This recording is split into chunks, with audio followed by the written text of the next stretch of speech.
انت مش بتذاكر ليه؟ في ايه؟ بريح وقاعد على الموبايل شويه. هات الموبايل. ليه يعني؟ ايه السجن اللي انت معيشني فيه ده؟ ذاكر وبعد كده هتطلع. بابا انا جبت 40% في امتحان امبارح. قلت لك ما بتذاكرش.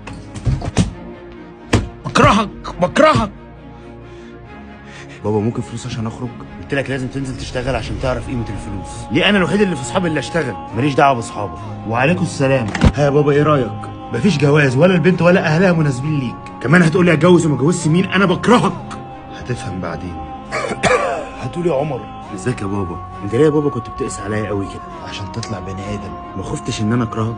انا ابوك، انا الوحيد اللي هعمل لك اللي انت محتاجه مش اللي انت عايزه. انا بشكرك على كل اللي انت عملته معايا، على الضرب والحبس واللي انت علمتني ابقى راجل، برغم ADHD اللي عندي طلعت مهندس بسببك. انت اللي عرفتني قيمه الفلوس، بسببك انا اتجوزت جوازه حلوه، بسببك انا بني ادم في المجتمع، فالفضل بعد ربنا ليك يا بابا. شكرا يا بابا.